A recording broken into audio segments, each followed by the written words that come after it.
नमस्कार दोस्तों, स्वागत है आप सभी का भारत के सबसे बड़े ऑनलाइन चैनल अनअकैडमी पर। और भारत के सबसे बड़े ऑनलाइन चैनल अनअकैडमी के लेट्स क्रैक यूपी एग्जाम पर जुड़े हैं। सुबह के 9 बज चुके हैं और समय है आपका डेली करंट अफेयर्स का, जिसमें हम डीएनए यानी कि डेली न्यूज़ एनालिसिस कर रहे हैं। The Hindu, Indian Express, PIB, All India Radio, Down to Earth जैसे तमाम समाचार पत्रों का। तो दोस्तों फटाफट सभी लोग ऑनलाइन आ जाइए और अपने सारे मित्रों के साथ जो है वो क्लासेस को साझा कर दीजिए कि सभी जो है इस क्लास का लाभ उठा सके। दोस्तों इस सेशन को जो है वो आपकी प्रारंभिक और मुख्य परीक्षाओं को ध्यान में रखते हुए शुरू किया गया है, जिसका लाभ आप लोग काफ़ी अच्छे से उठा सके। ठीक है।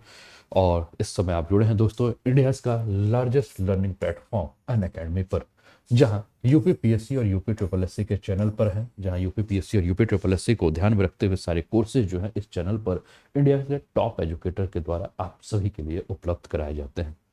दोस्तों इसके लिए अगर आप प्लस का सब्सक्रिप्शन लेना चाहते हैं तो प्लस का सब्सक्रिप्शन जो है वो ले सकते हैं, जिससे आपको अनलिमिटेड लाइव और रिकॉर्डेड कोर्सेज जो है वो इंडिया के बेस्ट एजुकेटर के साथ देखने को मिलेगा।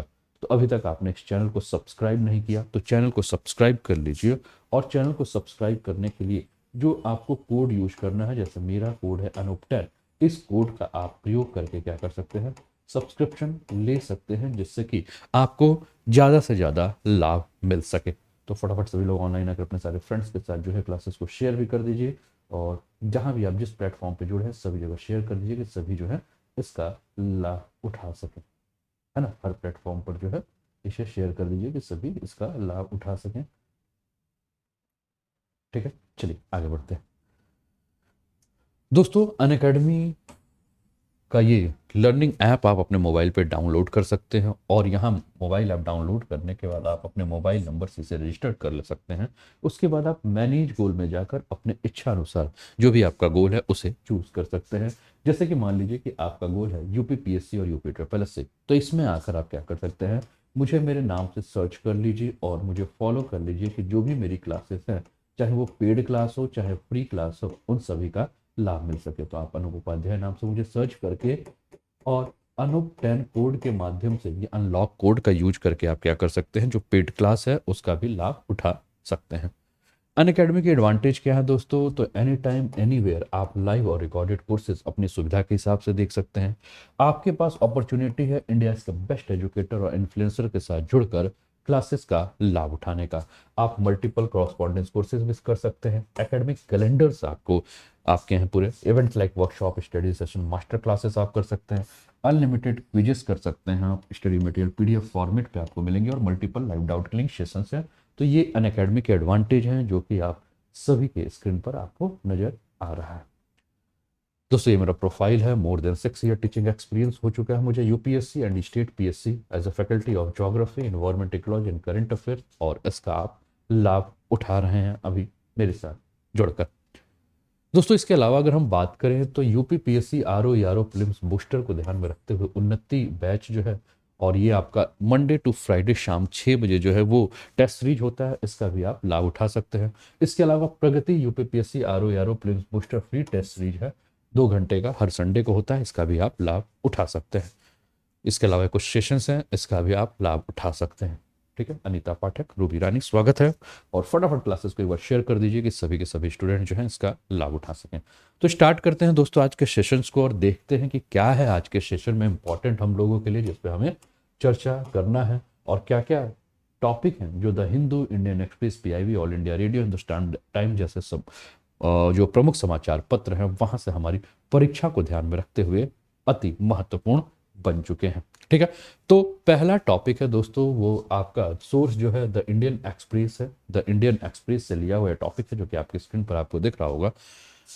इंडियन एक्सप्रेस का एक्सप्लेन्ड कॉलम है जहां से लिया गया है, और न्यूज है, what is the Puri heritage corridor whose foundation will be laid soon in Odisha. ठीक है ना, जगन्नाथपुरी मंदिर के बारे में आपने सुना होगा, और ये उसी जगन्नाथपुरी मंदिर से ये प्रश्न आपके लिए जो है टॉपिक जो है वो आप लोग के लिए बन चुका है, जिस पर हम लोग चर्चा करेंगे। और चर्चा करते हुए इस पर हम जानेंगे कि ये हमारे लिए किस प्रकार से अति महत्वपूर्ण है, हमारे आगामी परीक्षाओं के लिए किस प्रकार से अति महत्वपूर्ण है, इस पर भी हम चर्चा करेंगे। ठीक है, तो पूरी हेरिटेज के बारे में हम बात करेंगे दोस्तों कि पूरी हेरिटेज कॉरिडोर परियोजना क्या है और उड़ीसा सरकार जो है इस परियोजना की आधारशिला जो है वो जल्द से जल्द क्यों रखना चाहती है, ठीक है, और इसके लिए लागत कितना आएगा।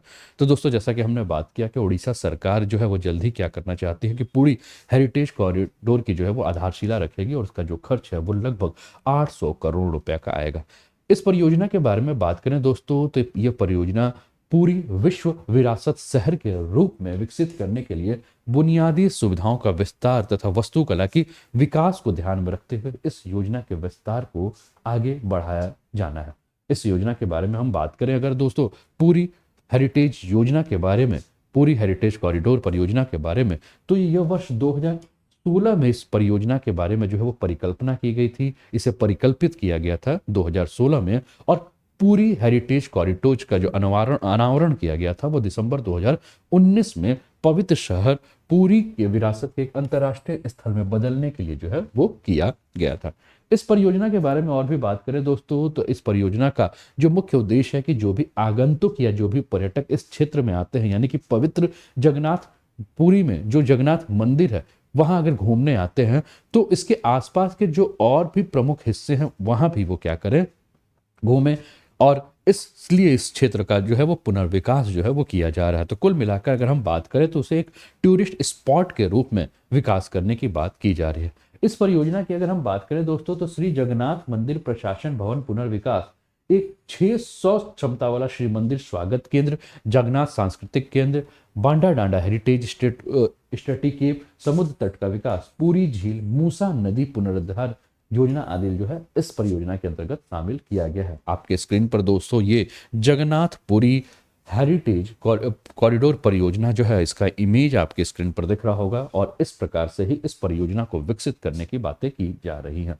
मोहम्मद आरिफ, इंदु गौतम, अंजलि, दीपू, अनीता, रूबी, सभी का स्वागत, सभी का अभिनंदन। फटाफट शेयर कर दीजिए अपने सारे मित्रों के साथ कि सभी जो है इस क्लास का लाभ उठा सकें, सभी को इसकी जानकारी रहे, है ना। फटाफट जो है इस क्लास का लिंक जो है वो अपने सारे मित्रों के साथ शेयर कर दीजिए, ठीक है, कि हम लोग इस पर और भी आगे चर्चा करें और भी आगे बातें कर सकें, ठीक है। तो ये आपके स्क्रीन पर जो है इस परियोजना का जो है वो इमेज दिख रहा है। अब हम बात कर रहे हैं किसके बारे में, पूरी जगन्नाथ। अब ये हमारे लिए इंपॉर्टेंट कैसे बन जाता है, तो दोस्तों ये टॉपिक जो है हमारी जो परीक्षाएं जिसमें इतिहास में अगर हम कला और संस्कृति यानी कि आर्ट एंड कल्चर के टॉपिक के ऊपर बात करें तो आर्ट एंड कल्चर के लिए जो है ये टॉपिक काफ़ी इंपॉर्टेंट बन जाता है। और जगन्नाथ मंदिर आप जान ही रहे हैं, पुरी को जो है वो विश्व विरासत स्थल के रूप में भी जो है वो घोषित किया जा चुका है, ठीक है। तो इसको और भी ज़्यादा विकसित करने की आवश्यकता है और इसको और विकसित करने पर जो है वो ध्यान दिया जा रहा है ना। तो इस मंदिर के बारे में अगर हम बात करें, जगन्नाथ मंदिर के बारे में बात करें दोस्तों, तो इस मंदिर का जो निर्माण है वो 12वीं शताब्दी में पूर्व गंग वंश के राजा अनंत वर्मन चूड़ गंग के द्वारा जो किया गया था। कब किया गया था? 12वीं शताब्दी में पूर्वी गंग वंश के राजा अनंत वर्मन चूड़ गंग के द्वारा जो है इसका निर्माण किया गया था। अब देखिए यहां से आपके आगामी परीक्षाओं के लिए जो है वो प्रश्न आपको बनते हुए दिख रहे हैं कि आपके प्रारंभिक परीक्षा में आपको कैसे प्रश्न यहां से बन सकते हैं, इस चीज पर आपको ध्यान देना है, ठीक है। मुख्य परीक्षा के लिए हो सकता है कि साधारण सी छोटी सी टिप्पणी करने के लिए आ जाए, लेकिन प्रारंभिक परीक्षा में यहां से आपके लिए प्रश्न बन सकते हैं जो आपकी आगामी परीक्षा है, ठीक है।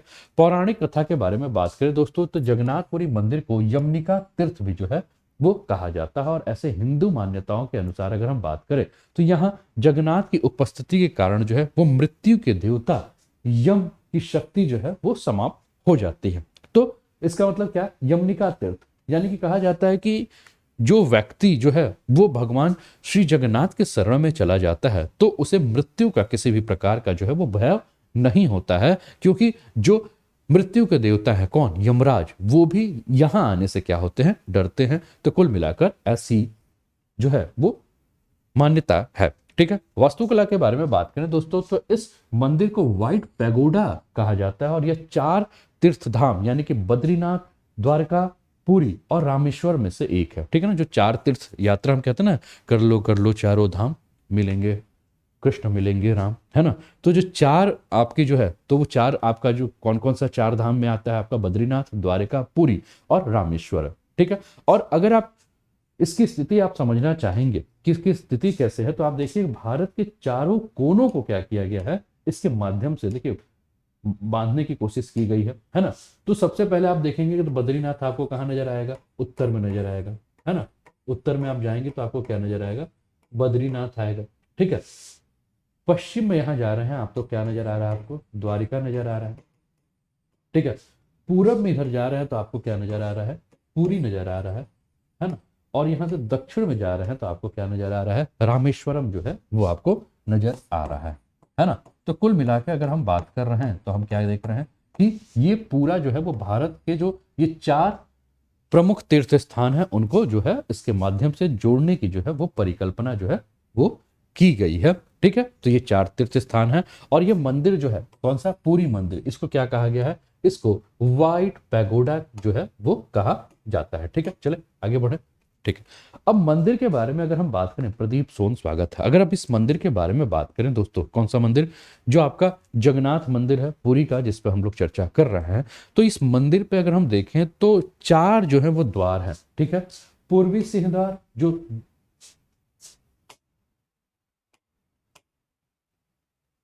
ठीक है, पूर्वी सिंह द्वार जो 2 झुके हुए शेरों के साथ जो है वो मुख्य द्वार के दक्षिणी अश्व द्वार। ठीक है, पश्चिमी व्याघ द्वार और उत्तरी हस्ती द्वार। ठीक है ना, इसको समझिएगा। पूर्वी अगर हम बात करें तो पूर्व का जो द्वार है उसमें 2 सिंह जो हैं वो क्या है, सर झुकाए हुए हैं। ठीक है, दक्षिण का जो द्वार है उसमें अगर हम बात करें तो वहां अश्व है यानी कि घोड़ा है।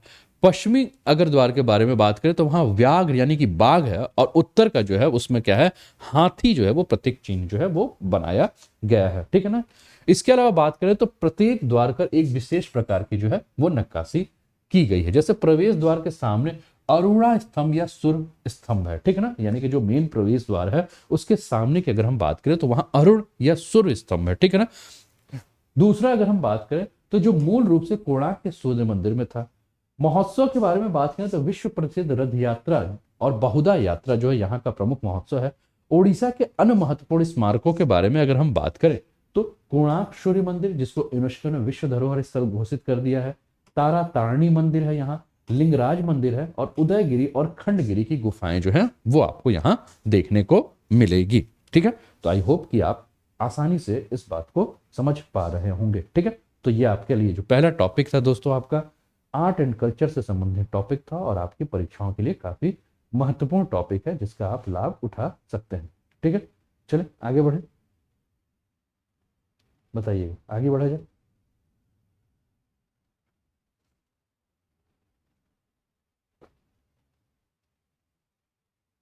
ठीक, चलिए अगला टॉपिक आपके स्क्रीन पर दोस्तों ये है, द हिंदू से लिया हुआ टॉपिक है, न्यूज है बंगाल से। ममता लॉन्चेस दुआरे रोशन स्कीम। ठीक है, इन वेस्ट बंगाल दुआरे राशन। ठीक है ना, यानी कि द्वार तक जो है वो राशन पहुंचाने की स्कीम है जो कि ममता बनर्जी दीदी जी ने जो है वो पश्चिम बंगाल में जो है इस स्कीम की शुरुआत की है। आइए जानते हैं स्कीम क्या है, क्या क्या इस स्कीम के लाभ हैं। तो दोस्तों दुआरे राशन योजना जो है वो पश्चिम बंगाल सरकार ने जो है वो शुरू कर दिया है और राज्य की आबादी के लिए जो सार्वजनिक वितरण प्रणाली के तहत जो है वो खाद्यान्न उपलब्ध कराने हेतु दुआरे राशन योजना की जो है वो शुरुआत की गई है। यानी कि public distribution system, PDS system के बारे में हम बात कर रहे हैं। ठीक है ना, अब इसमें क्या है कि लोगों को राशन कार्ड के लिए आवेदन करने में मदद हेतु एक मोबाइल एप्लीकेशन खाद्य साथी अमर राशन मोबाइल ऐप जो है वो लॉन्च किया गया है। आपसे उत्तर प्रदेश लोक सेवा आयोग या जो भी लोक सेवा आयोग है, मतलब जिस भी परीक्षा में आप बैठते हैं या जो भी आयोग है वो आपसे प्रश्न पूछ सकता है यहाँ कि पीडीएस सिस्टम के संबंध में एक नया मोबाइल एप्लीकेशन लॉन्च किया गया है, खाद्य साथी अमर राशन मोबाइल ऐप। यह किस राज्य सरकार के द्वारा इस मोबाइल ऐप को जो है वो लॉन्च किया गया है, ये आपसे प्रश्न पूछा जा सकता है। ऑप्शन दे सकता है उत्तर प्रदेश, बिहार, पश्चिम बंगाल या दिल्ली, ऐसे करके कोई भी राज्य का आपको ऑप्शन दे सकता है और आपसे उम्मीद करेगा आयोग कि आप इसका सही जो है वो उत्तर दें। ठीक है, तो आपको याद रखना कि प्रीलिम्स के लिए क्वेश्चन कैसे यहां से बन सकते हैं कि मोबाइल एप्लीकेशन खाद्य साथी अमर राशन मोबाइल ऐप की शुरुआत की। अगर मुख्य परीक्षा के लिए अगर हम प्रश्न कहें तो मुख्य परीक्षा में अगर हम प्रश्न देखें तो प्रश्न क्या पूछा जा सकता है कि केंद्र सरकार के पीडीएस सिस्टम होने के बावजूद भी राज्य स्तर पर जो राज्य सरकारें जो हैं वो अपना पब्लिक डिस्ट्रीब्यूशन सिस्टम जो चालू कर रही हैं वो उसका क्या औचित्य है या वो कहां तक जो है वो सही है। ठीक है, तो इस पर टिप्पणी करें, ऐसा करके आपसे प्रश्न पूछा जा सकता है। ठीक है, या पीडीएस सिस्टम है क्या, इस पर आपसे प्रश्न पूछा जा सकता है। या प्रीमियम सिस्टम के अंदर जो होल था, यानी कि कुल मिलाकर हम बात करें तो जो लीकेज प्रणाली थे उसको रोकने के लिए सरकार के द्वारा जो है वो क्या पहल की गई है, इस पर आप बात कर सकते हैं। जिसमें आप कह सकते हैं कि मोबाइल एप्लीकेशन के माध्यम से इसको और भी ज़्यादा जो है वो अपडेट किया जा रहा है। दूसरा, आधार कार्ड के माध्यम से जो है उसको अपडेट किया जा रहा है, जिसके चलते पहले हम कालाबाजारी की जो समस्या देखते थे या हम देखते थे कि जिसके लिए पीडीएस यानी कि पब्लिक डिस्ट्रीब्यूशन सिस्टम का जिसको लाभ मिलना चाहिए उसको उसका लाभ नहीं मिल पा रहा है। तो इस प्रकार से आप इन सब पे बात कर सकते हैं, ठीक है। अब इस योजना के बारे में बात करें तो योजना के तहत डीलर लाभार्थियों के घर तक क्या करेंगे, राशन पहुंचाएंगे, है ना। वैसे पीडीएस सिस्टम में आप क्या देखते थे कि लाभार्थी जो होते हैं वो झोला उठाते थे, राशन कार्ड लेते थे, आधार कार्ड लेते थे और जाके लाइन में लग जाते थे कि भैया मेरा चावल दे दो, मेरा गेहूं दे दो, मेरा तेल दे दो, मेरा नमक दे दो, मेरा दाल दे दो।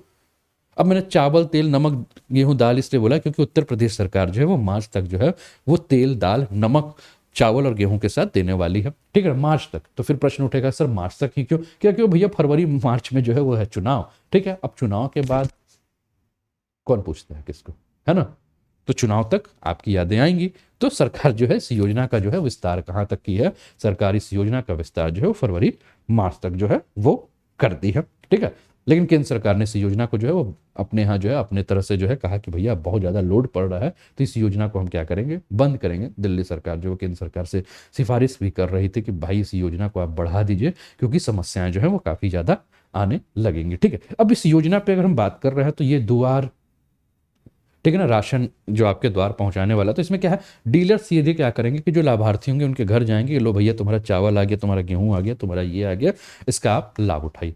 राज्य में लगभग 21,000 राशन डीलर है और सरकार प्रत्येक डीलर को डिलीवरी वाहन खरीदने के लिए 1 लाख रुपए सब्सिडी प्रदान करेगी। अब ये जो डिलीवरी करने जाएंगे तो भैया ये तो नहीं है कि कपार पर रख के ले जाएंगे या पीठ पे लेके लाद के जाएंगे कि लो, तो इसके लिए क्या चाहिए, वाहन चाहिए, ठीक है। तो सरकार ने क्या किया है कि भाई जो भी डिलीवरी एजेंट है जो राशन पहुंचाने जाएंगे वो अपने लिए गाड़ी खरीद ले, चाहे वो बैटरी रिक्शा खरीदें, चाहे जो भी गाड़ी खरीदे, हम आपको 1 लाख तक जो है वो सब्सिडी प्रदान करेंगे, जिससे कि आप त्वरित रूप से और बिना किसी परेशानी से क्या कर सकते हैं कि आप जो भी इसके लाभार्थी हैं उनको इसका लाभ उनके घर पे जाकर पहुंचा सकते हैं। राशन डीलरों को 2 सहायकों की भर्ती करने की अनुमति होगी जिनके 50% वेतन का भुगतान जो है वो राज्य के द्वारा किया जाएगा। यानी कि कुल मिलाकर अगर हम बात करें तो अब क्या है कि रोजगार की जो है वो वृद्धि होगी। अब सोचिए कि 21,000 राशन डीलर हैं, यानी कि 42,000 के आसपास जो है वो एक प्रकार से लोगों को क्या मिल गया, रोजगार मिल गया। क्योंकि हर राशन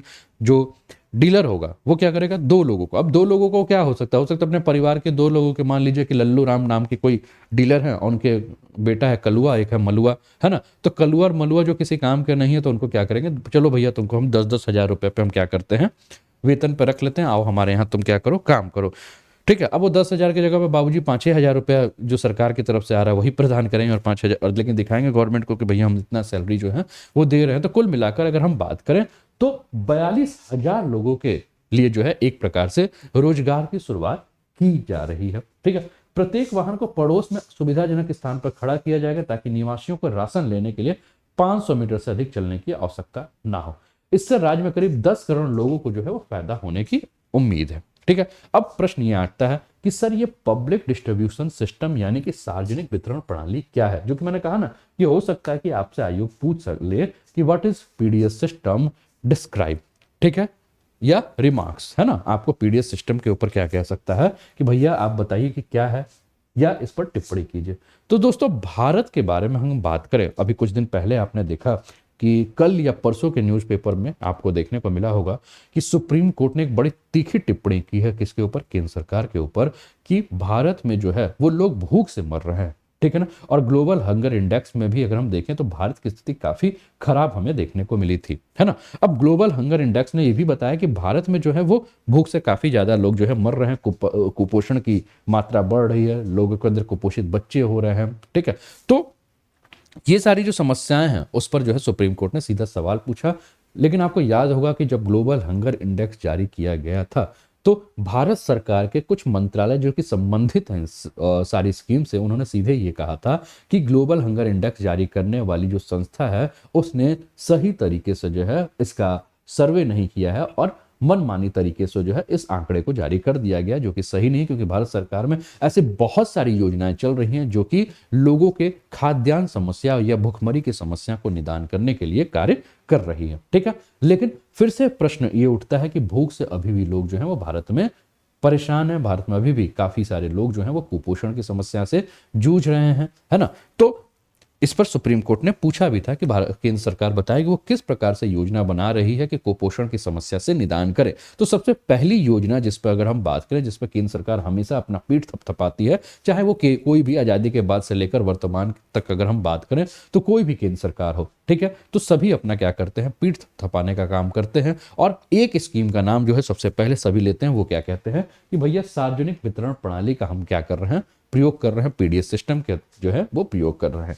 तो पीडीएस सिस्टम के बारे में अगर हम बात करें तो भारत में समाज के गरीब वर्गों को भोजन उपलब्ध कराना, अनाज और अन्य आवश्यक वस्तुएं प्रदान करने संबंधी सरकार जो है एक प्रबंधित प्रणाली के माध्यम से क्या करती है, कार्य करती है। सार्वजनिक वितरण प्रणाली के बारे में बात करें दोस्तों, तो इसकी स्थापना जो है वो उचित मूल्य के दुकानों या राशन के दुकानों पर एक श्रृंखला के रूप में के माध्यम से खाद्य और कुछ गैर खाद्य पदार्थ जो है वो रियायती दर पर है जो है वो उपलब्ध कराए जाते हैं। और इस प्रणाली का प्रबंधन उपभोक्ता मामले, खाद्य एवं सार्वजनिक वितरण मंत्रालय के द्वारा किया जाता है। ठीक है, तो आपसे प्रश्न पूछ सकता है कि ये इसका मैनेजमेंट जो है वो किसके तहत किया जाता है, कौन सा मंत्रालय जो है इसका मैनेजमेंट करता है। तो आप बता सकते हैं उपभोक्ता मामले, खाद्य एवं सार्वजनिक वितरण प्रणाली मंत्रालय जो है वो इसका क्या करता है, प्रबंधन करता है। इसके अलावा अगर हम बात करें तो राज्य और केंद्र सरकारें गरीबी रेखा के नीचे तथा उससे ऊपर के जो भी समुदाय हैं उनके लिए कम कीमत पर जो है वो खाद्यान्न या अन्य आवश्यक वस्तुएं जो हैं वो मुहैया कराती है, उपलब्ध कराती है। और केंद्र सरकार जो है इसके लिए, अब होता है कि केंद्र सरकार के पास खाद्यान्न आते कहां से है, तो ये किसानों से ही क्या करती है कि खाद्यान्न को खरीदती है, ठीक है, उसका परिवहन करती है, उसका आवंटन करती है, और इन सभी के लिए जो है ये उत्तरदायी है।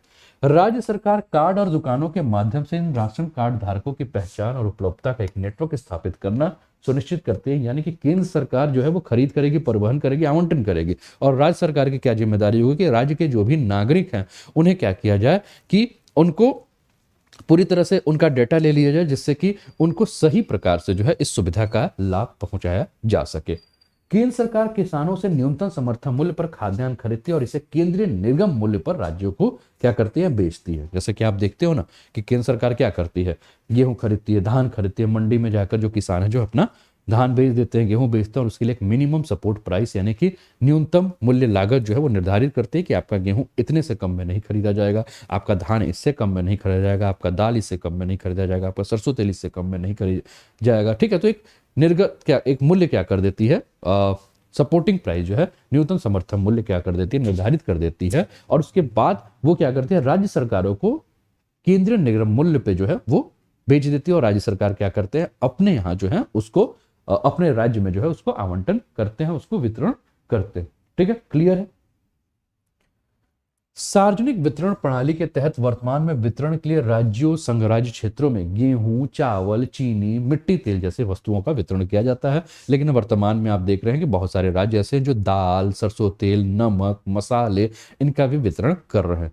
कोविड काल में हमने देखा दोस्तों कि जिस प्रकार से केवल चावल गेहूं से आगे बढ़कर काफी सारे सरकारों ने जो है वो सार्वजनिक वितरण प्रणाली के अंतर्गत गेहूं के और चावल के अलावा आपका सरसों तेल, दाल, नमक और इन सारे चीजों का प्रयोग भी, आपको बांटना भी जो है वो शुरू किया।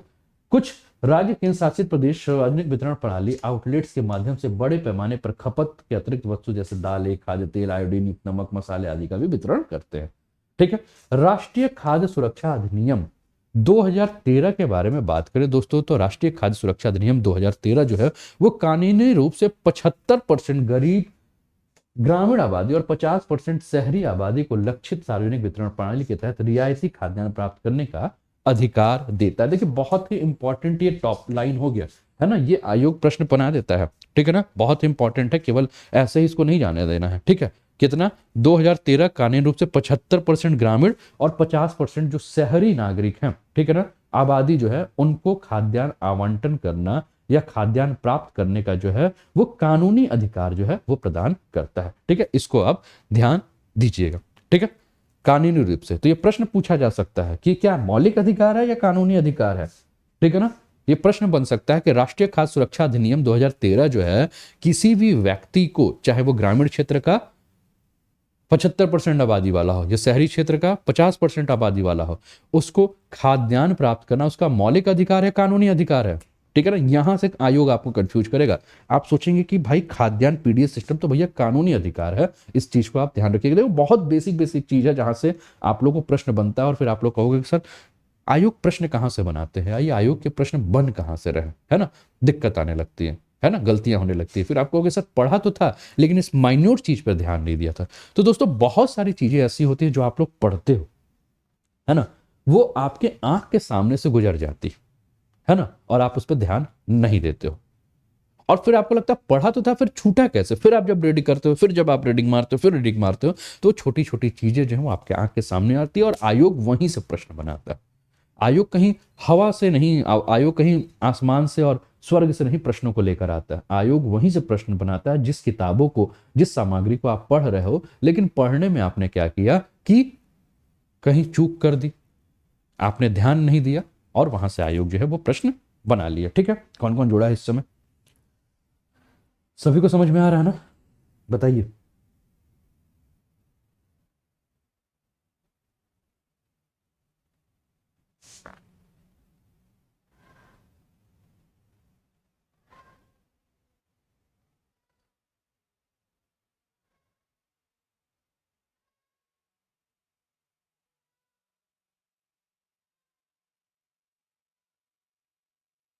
ठीक है,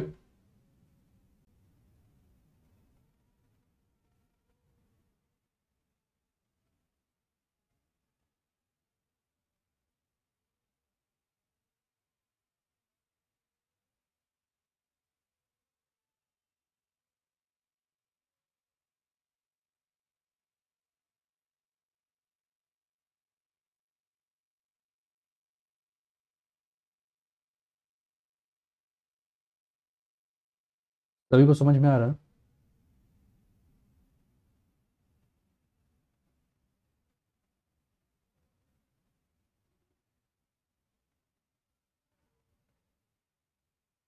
आगे बढ़े,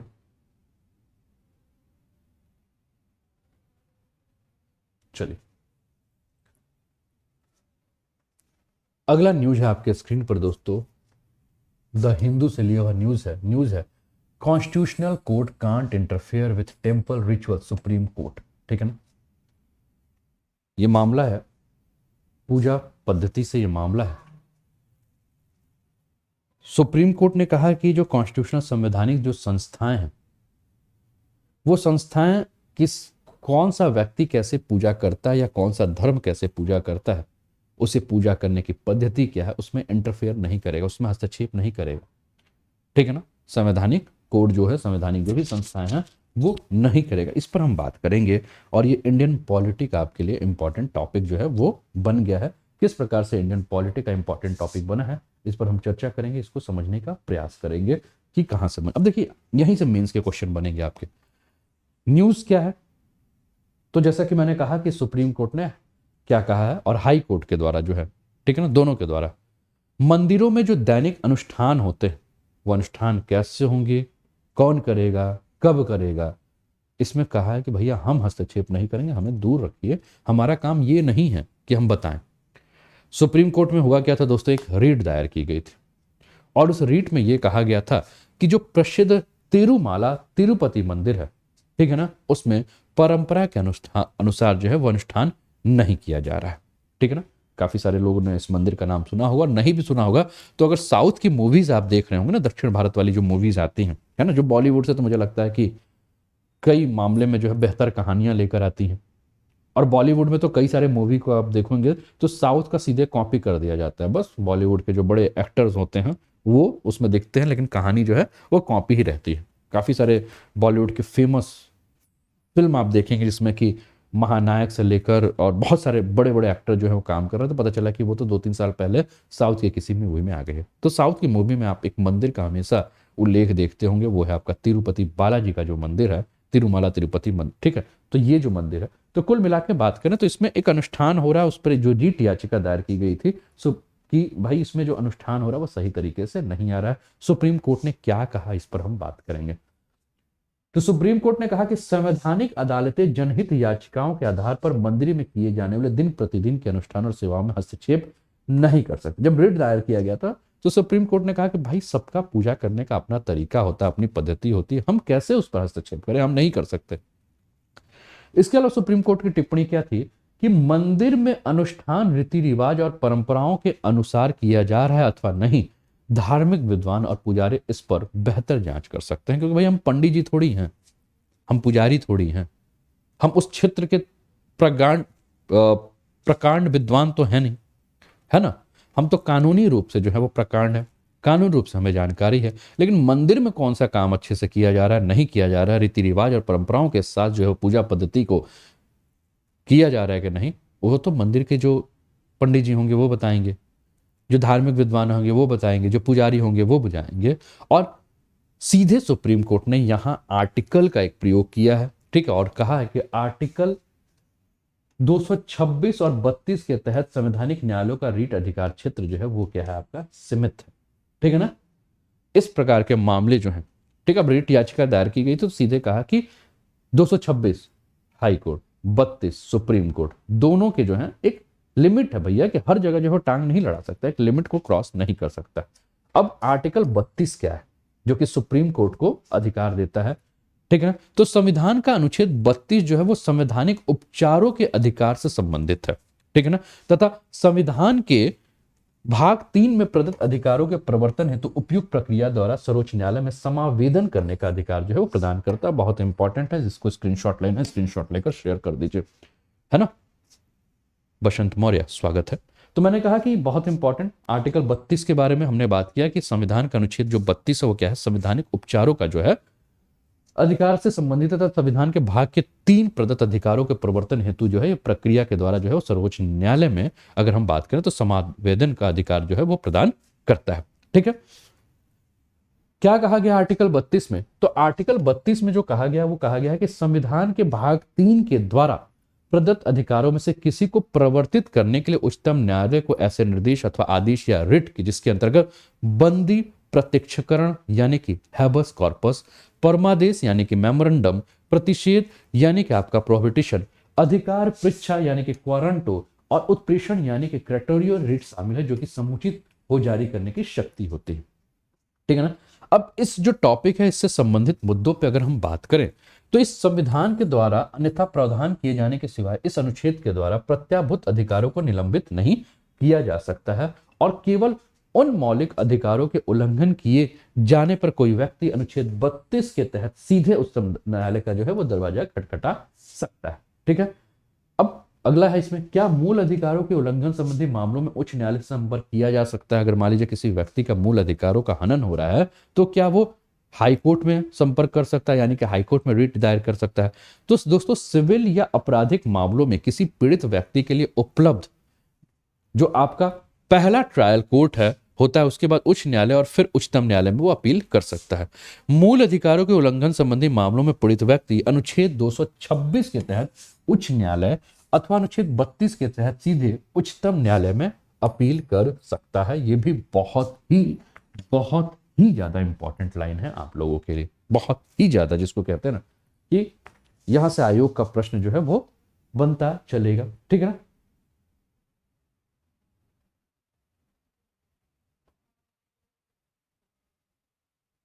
ठीक है ना, क्लियर है सभी को, बताइएगा सभी को क्लियर है।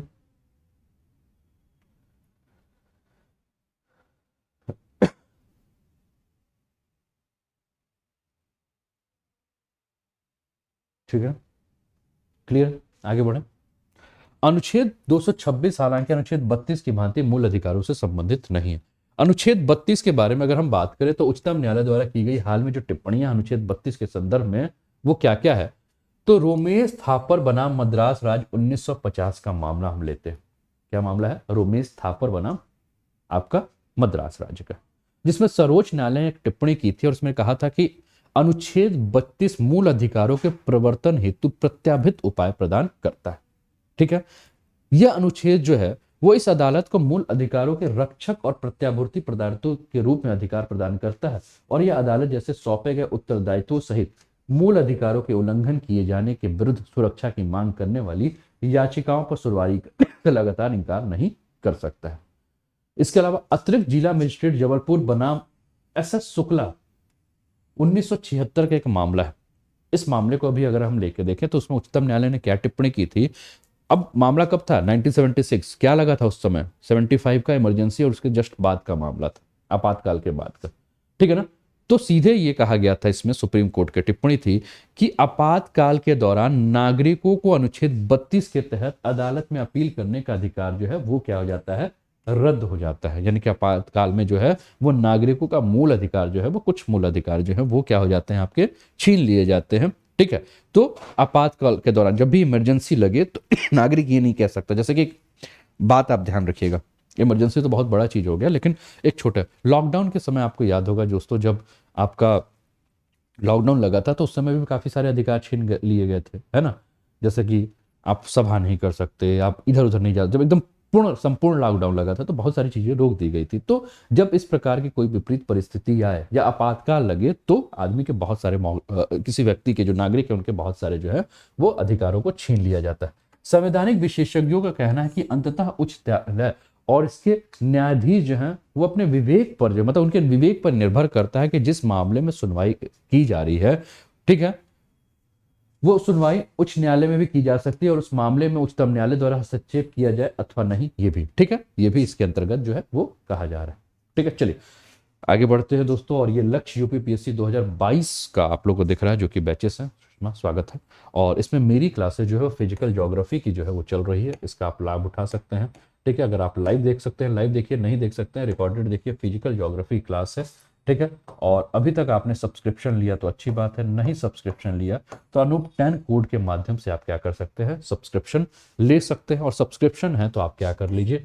एनरोल करके आप क्लास का लाभ उठा लीजिए। आप क्लास में एनरोल कर लीजिए और उसके बाद आप इस क्लास का लाभ उठाइए। इसके अलावा जैसे ही आप सब्सक्रिप्शन लेंगे तो आपको ये बैचेस का जो है वो आपको लाभ देखने को मिलेगा। इसके अलावा ये सारे लाभ हैं आपको, ठीक है। अगर आप यूपीपीएससी और यूपी ट्रिपल एससी का सब्सक्रिप्शन लेते हो मेरे दोस्त, है ना, यानी कि एक सब्सक्रिप्शन और इतने सारे एग्जाम जो है, कौन कौन से exam? UPPSC upper, subordinate, lower PCS, RO, UPSI, UP triple SC, PET, लेखपाल, बीओ और ऑप्शनल कोर्स का आप लाभ उठाते हैं। इनके लिए क्या कोड यूज करना है? ANUP10। ये कोड का आप यूज करके आप इतने जो भी एग्जाम है इन सभी का आप लाभ उठा सकते हैं, ठीक है। फी के बारे में बात करें दोस्तों तो आप देखिए 24 महीने की फी आपकी स्क्रीन पर दिख रही है 13,600, 12 महीने की फी दिख रहे हैं 9,350, 6 महीने की फीस दिख रही है 7,560, 3 महीने की फी दिख रही है 4,250 और 1 महीने की फी दिख रही है 1,700। लेकिन जैसे ही आप कोड यूज करोगे ANUP10 अनूप 10, वैसे ही आपके फी में आपको क्या हो जाएगा? Discount on subscription will be 10%। आपके फी में आपको 10% की जो है वो छूट मिल जाएगी, है ना। और 24 महीने की फी जो है वो 12,240 हो जाएगी। बहुत ही कम फी है दोस्तों, है ना। अब सोचिए कि 12,000 में आप 24 महीने की क्लास करेंगे, है ना, ठीक है। यानी कि एक साल की अगर हम बात करें तो एक साल आप 6,120 रुपए में जो है वो आप क्लास कर रहे हैं 1 ईयर का। सोचिए कितना कम है ना। इतना तो आप रूम रेंट देंगे, वही ऑफलाइन में जाएंगे 1 लाख 1.5 लाख, और टीचर्स अच्छे मिलेंगे कि नहीं मिलेंगे ये दिक्कत है।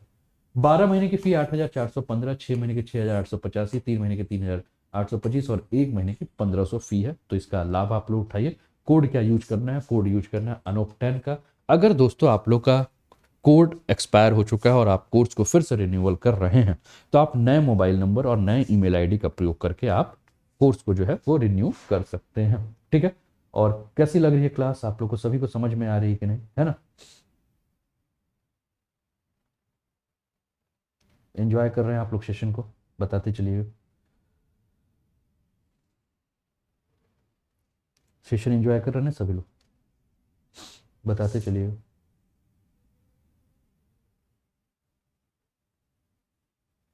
चले आगे बढ़े।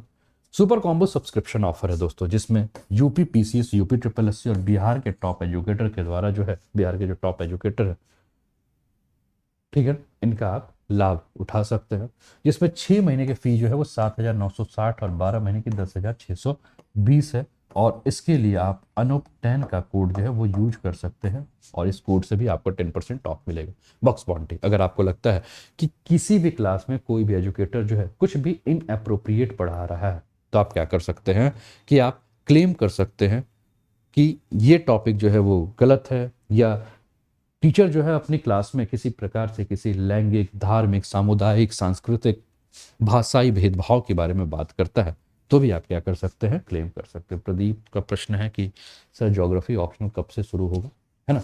तो जैसा भी होगा उसकी जानकारी दे दी जाएगी। एक बार ऐप पे चेक कर लीजिए, शायद ज्योग्राफी ऑप्शनल कोई पढ़ा रहा होगा, नहीं पढ़ा रहा होगा, तो जैसा होगा प्रदीप मैं आपको अपडेट कर दूंगा। बाकी जो मेरी क्लासेस है ना, पुरानी जो क्लासेस है, जो रिकॉर्डिंग होगी, उसमें काफ़ी डेप्थ में जो है हमने ज्योग्राफी पढ़ा है, और अभी भी ज्योग्राफी आपका चल ही रहा है, ठीक है, बेसिक कॉन्सेप्ट क्लियर करते हुए। तो उसको भी आप लोग ज्वाइन कीजिए। लाइव देख पाते हैं लाइव देखिए, रिकॉर्डेड देख पाते हैं रिकॉर्डेड देखिए, जो भी देखिए भैया हमें चाहिए सिलेक्शन, ठीक है।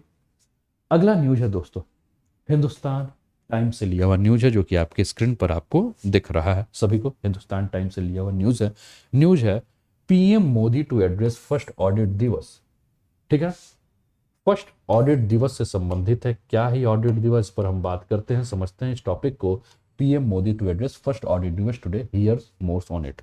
तो भारत के नियंत्रक और महालेखा परीक्षक यानी कि कैग के बारे में अगर हम बात कर रहे हैं, ठीक है, तो 16 नवंबर को, ठीक है ना, सीएजी कार्यालय परिसर में पहला लेखा परीक्षण दिवस यानी कि ऑडिट दिवस जो है वो मनाया गया। भैया ये लेखा परीक्षण दिवस क्या है, इस पे अगर हम बात करें, ठीक है, तो दोस्तों लेखा परीक्षण दिवस जो है भारत के नियंत्रक और महालेखा परीक्षक यानी कि controller and auditor general of India, जिसको कि शॉर्ट फॉर्म में आप क्या कहते हैं, कैग कहते हैं। और आपको याद होगा कि पॉलिटी का जो हम लोग स्पेशल क्लास कर रहे हैं उसमें काफी सारे कैग पर आपसे प्रश्न हमने पूछने, मुझे लग रहा है कि कैग पर कुछ नहीं तो 12-13 प्रश्न जो है वो कैग पर बने हुए हैं, है ना। उसको आप देख सकते हैं, उसका पीडीएफ देख सकते हैं कि कैग पर क्या क्या प्रश्न जो है वो आयोग बना सकता है, ठीक है। तो कैग संस्था की ऐतिहासिक शुरुआत और पिछले कई वर्षों से शासन, पारदर्शिता तथा जवाबदेही में इसके योगदान को रेखांकित करने के लिए ये जो दिवस है वो मनाया जा रहा है। कैग के बारे में अगर हम बात करें दोस्तों, तो भारत के संविधान के भाग 5 के अंतर्गत अध्याय 5 में, ठीक है ना, ये भी एक बहुत इंपॉर्टेंट टॉपिक है। भाग 5 और चैप्टर 5 में भारत के नियंत्रक एवं महालेखा परीक्षक का जो स्वतंत्र पद है उसके बारे में बात किया गया है। आर्टिकल 148 से 151 के तहत जो है वो कैग का जो है उल्लेख किया गया है, ठीक है ना। ये भी आपके लिए इंपॉर्टेंट बन गया, ठीक है ना। दोस्तों भारतीय लेखा परीक्षक तथा लेखा विभाग के ये प्रमुख होते हैं। यह लोक वित्त के संरक्षक तथा देश की संपूर्ण वित्तीय व्यवस्था के नियंत्रक, और इसका नियंत्रण जो है राज्य और केंद्र दोनों स्तर पर होता है, ठीक है ना। तो कैग जो है पूरे संपूर्ण वित्तीय व्यवस्था का क्या करते हैं, नियंत्रण करते हैं, और केंद्र स्तर की जो भी खर्चा होंगी उनका भी ये मूल्यांकन करेंगे, ऑडिट करेंगे। राज्य स्तर पर जो भी खर्चे होंगे उनका भी मूल्यांकन करेंगे, ऑडिट करेंगे, ठीक है। तो इनके पास जो है वो दोनों के दोनों जो है वो शक्तियां, यानी कि पूरे देश में संपूर्ण वित्तीय व्यवस्था का जो है वो नियंत्रण, ठीक है, दोनों तरह से करते हैं। इसका कर्तव्य क्या है दोस्तों, तो इसके कर्तव्य के बारे में बात करें तो संविधान एवं संसद की विधियों के तहत वित्तीय प्रशासन को जो है वो बनाए रखना है, ठीक है। संवैधानिक पद पर इनकी नियुक्ति कैसे होती है, इनके कार्यकाल क्या है, इस पर अगर हम बात करें दोस्तों, तो भारत के नियंत्रक और महालेखा परीक्षक की नियुक्ति जो है वो राष्ट्रपति के द्वारा जो है, ठीक है, हस्ताक्षर, मुद्रा सहित अधिपत्र के द्वारा की जाती है। कार्यकाल के बारे में बात करें तो 6 वर्ष अथवा 65 वर्ष की आयु जो भी पहले हो उस पे इसका होता है। कर्तव्य के बारे में बात करें दोस्तों, तो भारत के नियंत्रक और महालेखा परीक्षक भारत की संचित निधि, प्रत्येक राज्य की संचित निधि, प्रत्येक संघ शासित प्रदेश जहां विधानसभा हो से भी व्यय संबंधी लेखाओं की लेखा परीक्षक करता है। अब देखिए बहुत ही इंपॉर्टेंट, क्या इंपॉर्टेंट मिला, हमने बात किया क्या कि केंद्र स्तर का जो भी खर्चा होगा उसका लेखा जोखा लेगा राज्य स्तर का, बचा क्या, यूनियन टेरिटरी। अब प्रश्न उठता है कि यूनियन टेरिटरी में कौन से यूनियन टेरिटरी का ये हिसाब लेखा जोखा करेगा, तो जिस यूनियन टेरिटरी में विधानसभा है वहां का हिसाब करेगा, जहां विधानसभा नहीं है वहां का हिसाब केंद्र के खाते में चला जाएगा, ठीक है। तो बहुत भी इंपॉर्टेंट जो है ये लाइन आपके लिए बन रहा है, इसको ध्यान रखिएगा, ठीक है ना। देखिए प्रश्न कहां कहां से आयोग बना सकता है आपके लिए, सिंपल सी मैं बात कह रहा हूं, है ना, सिंपल सी बात है। प्रश्न कहां कहां से आप लोग के लिए आयोग बना रहा है ये आप ध्यान दे सकते हैं, ठीक है। वह भारत की संचित निधि और भारत के लोक लेखा सहित प्रत्येक राज्य की आकस्मिक निधि तथा लोक लेखा के सभी व्यय का क्या करता है, लोखा लेखा परीक्षण करेगा। और ये केंद्र और राज्य सरकारों के किसी भी विभाग द्वारा सभी ट्रेंडिंग, विनिर्माण, लाभ और हानि खातों, बैलेंस शीट और अन्य अनुषंगी लेखाओं का भी क्या करेगा, लेखा परीक्षण करेगा। यह केंद्र और प्रत्येक राज्य द्वारा अनुदान प्राप्त सभी निकाय और प्राधिकरणों की प्राप्ति और व्यय की लेखा परीक्षा करता है, और इसके साथ ही संबंधित जो भी नियम है, आवश्यक होने पर सरकारी कंपनियों और निगमों और निकायों का भी लेखा परीक्षण करता है। वह किसी प्रकार अथवा किसी कर अथवा शुल्क की शुद्ध आगमों का निर्धारण एवं प्रमाणन करता है, और इस मामले में उसका प्रमाण पत्र जो है वो अंतिम माना जाता है। नियंत्रण महालेखा परीक्षक यानी कैग के बारे में बात करें दोस्तों, तो संसद की लोक लेखा समिति यानी कि पीएससी, पब्लिक अकाउंट कमेटी के मार्गदर्शक, मित्र और दार्शनिक के रूप में ये कार्य करते हैं। एक प्रश्न आपसे पूछ सकता है कि कैग संसद की, ठीक है ना, प्रश्न क्या है, लोक लेखा समिति के मार्गदर्शक, मित्र और दार्शनिक के रूप में कौन सी संस्था काम करती है, तो तुरंत उत्तर क्या हो जाएगा, कैग। ठीक है ना, समझ गए प्रश्न कैसे कैसे बनेगा। रिपोर्ट के बारे में बात करें तो भारत के नियंत्रक महालेखा परीक्षक जो है वो राज्य और केंद्र के जो भी खर्चे हैं, उनके खातों के संबंधित जो भी जानकारी है, उसका प्रतिवेदन जो है वो केंद्र स्तर पर होगा तो राष्ट्रपति, और राज्य स्तर पर होगा तो राज्यपाल को सौंपता है। ठीक है ना, और संसद और राज्य विधानसभा, विधानमंडल के दोनों सदनों के समक्ष जो है वो रखा जाता है। क्या राष्ट्रपति को 3 लेखा प्रतिवेदन प्रस्तुत करता है। पहला, विनियोग लेखाओं पर लेखा परीक्षा रिपोर्ट, वित्त लेखाओं पर लेखा रिपोर्ट और सार्वजनिक उपक्रमों पर लेखा परीक्षा रिपोर्ट। ठीक है, ये इंपॉर्टेंट ये भी हो गया आप लोगों के लिए। तो कैग से आप देख रहे हैं कि कितने सारे इंपॉर्टेंट क्वेश्चंस आपको बनते हुए दिख रहे हैं, कैग से दिख रहे हैं ना, हाँ कि ना, दिख रहे हैं कि नहीं, बोलिएगा भाई। ठीक है, तो इतने सारे प्रश्न आपको कैग से बनते हुए दिख रहे हैं। चलें आगे बढ़ें।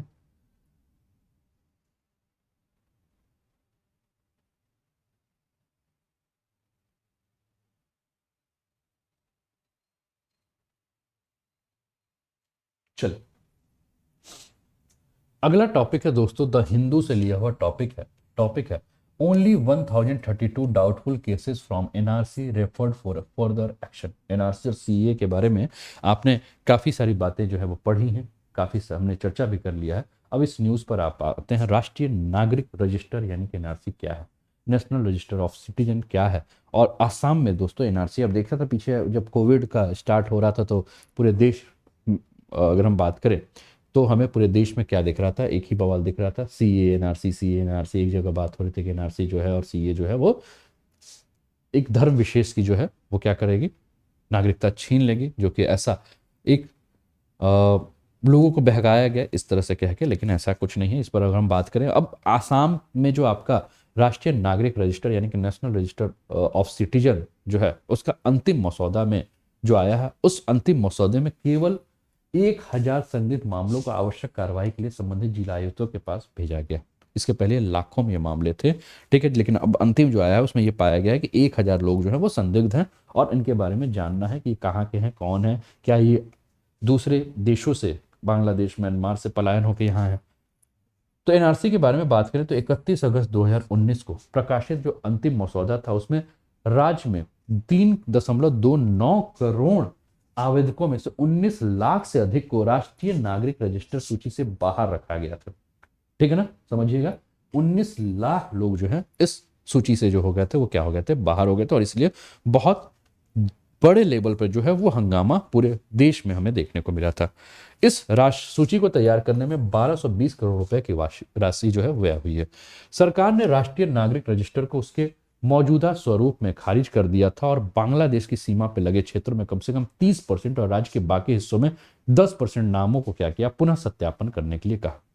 सुप्रीम कोर्ट की निगरानी में असम राज्य में वर्ष 1951 के राष्ट्रीय नागरिक रजिस्टर को अद्यतन करने की जो है वो पूरी प्रक्रिया शुरू हुई, और इसके तहत अगर हम बात करें तो कुल 3.30 करोड़ यानी कि 3 करोड़ 30 लाख आवेदकों में से 19,06,000 आवेदक जो है वो राष्ट्रीय नागरिक रजिस्टर की अद्यतन सूची से क्या हो गए थे, बाहर हो गए थे, जिन्हें ये पाया गया था कि भैया इनके पास तो कोई डॉक्यूमेंट नहीं है जिस आधार पर ये कह सके कि ये भारत के लोग हैं, ये भारत के नागरिक हैं, इन्हें भारत से क्या किया जाए, बाहर किया जाए। कब, कितना, लगभग 19 लाख लोगों, बहुत बड़ा नंबर है ना।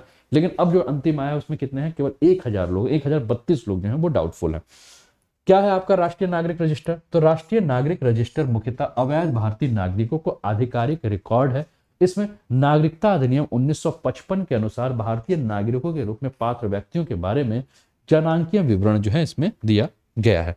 सबसे पहले इस रजिस्टर की बात करें दोस्तों, तो सबसे पहले इस रजिस्टर को वर्ष 1951 में जनगणना के बाद जो है तैयार किया गया था, और इसके बाद कुछ समय पूर्व तक अभी तक जो है वो अपडेट नहीं हो पाया था। आसाम के एनआरसी के बारे में अगर हम बात करें दोस्तों, तो अब तक केवल आसाम राज्य के इस तरह के डेटाबेस जो है वो तैयार किया गया है, ठीक है ना। एनआरसी का मामला अगर हम बात करें, एनआरसी केवल आसाम में अभी तक है। आसाम के अलावा भारत के किसी अन्य राज्य में अभी तक एनआरसी का डाटा अपडेट नहीं किया। आसाम में एनआरसी प्रक्रिया केंद्र सरकार और अखिल आसाम छात्र संघ और अखिल आसाम गण संग्राम परिषद के बीच 1985 हस्ताक्षरित असम अकॉर्ड यानी कि असम समझौते के बाद शुरू की गई थी, और इस समझौते में विदेशी नागरिकों को पता लगाने, उन्हें मताधिकार से वंचित करने और निर्वासित करने की शर्त जो है वो रखी गई थी। आसाम राष्ट्रीय नागरिक रजिस्टर को अद्यतन किए जाने के कारण क्या है? तो सबसे पहला कारण जो है दोस्तों, वर्ष 2014 में सुप्रीम कोर्ट ने नागरिकता अधिनियम 1955 और नागरिकता नियम 2003 के अनुसार जो है वो असम के सभी भागों में राष्ट्रीय नागरिक रजिस्टर को अद्यतन करने का आदेश दिया था, और यह प्रक्रिया आधिकारिक तौर पर अगर हम देखें तो 2015 में जो है शुरू हुआ था, ठीक है ना। इसके मौजूदा मुद्दे क्या है? तो 2018 में प्रकाशित असम के राष्ट्रीय नागरिक रजिस्टर यानी कि नेशनल रजिस्टर ऑफ सिटीजन की मौजूदा सूची में जो है वो 19 लाख लोग जो है वो क्या हो गए थे, छूट गए थे।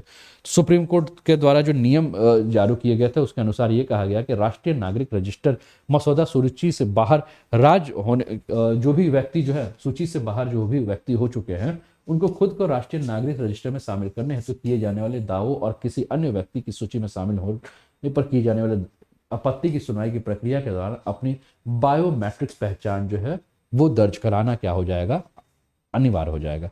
2018 में प्रकाशित सूची से बाहर रह गए 27 लाख लोगों ने अपना बायोमेट्रिक विवरण जमा किया, और इनमें केवल 8 लाख लोगों को 2019 में प्रकाशित अद्यतन मसौदा सूची में जो है वो शामिल किया गया था। ये 8 लाख लोगों अपना आधार कार्ड बनवाने के लिए अब संघर्ष कर रहे हैं, और इनको आधार कार्ड से जुड़ी सुविधाओं का लाभ जो है वो नहीं मिल पा रहा, ठीक है। इसके अलावा अगर हम बात करें तो आधार आधारित लाभों का जो भी लाभ है उनसे इनको नहीं मिल पा रहा है इसका लाभ, और इन व्यक्तियों पर अत्यधिक जो है वो मानसिक तनाव इनको झेलना पड़ रहा है। इस स्थिति पे अगर हम बात करें दोस्तों, तो मुख्य रूप से राष्ट्रीय नागरिक रजिस्टर प्रक्रिया पर स्पष्टता की कमी के कारण उत्पन्न हुई है, और अभी तक क्योंकि पूर्ण और अंतिम राष्ट्रीय नागरिक रजिस्टर सूची प्रकाशित नहीं हुआ है, और इस वजह से जो है सरकार ने अद्यतन सूची में शामिल किए गए इन व्यक्तियों का आधार संख्या प्रदान करने पर रोक जो है वो लगाती है। तो ये आपका पूरा आज का करंट अफेयर्स का टॉपिक था दोस्तों, और उम्मीद करता हूं कि ये करंट अफेयर्स का टॉपिक जो है वो आपको जरूर पसंद आया होगा। अगला जो हमारी क्लास है स्पेशल क्लास है जिसमें हमारी मुलाकात होगी, ठीक है, 11 बजे इंडियन पॉलिटी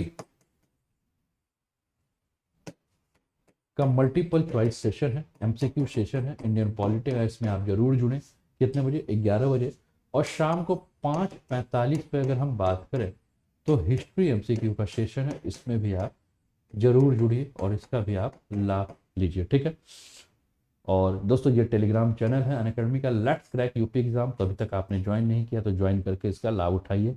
वीडियो को अभी तक लाइक नहीं किया तो लाइक कर दीजिए, शेयर कर दीजिए, सब्सक्राइब करके बेल आइकन दबा दीजिए कि आने वाली हर क्लासेस का लाभ आपको समय पर मिल सके, ठीक है। तो दोस्तों ये आपका अनअकैडमी है और इस अनअकैडमी का आप लोग लाभ ले ही रहे हैं। कैसी लगी आज की क्लास, एंजॉय किया कि नहीं, अपना फीडबैक जरूर दीजिएगा। अगली क्लासेस में हम लोग की मुलाकात होगी, तब तक के लिए यही कहूँगा, स्वस्थ रहिए, मस्त रहिए, तंदुरुस्त रहिए, हंसते खेलते मुस्कुराते हुए जीवन का आनंद लीजिए, सकारात्मक ऊर्जा से परिपूर्ण रहिए, सकारात्मक कार्य करते रहिए, बड़ों का सम्मान कीजिए, छोटों का प्यार दीजिए। जय हिंद, जय भारत।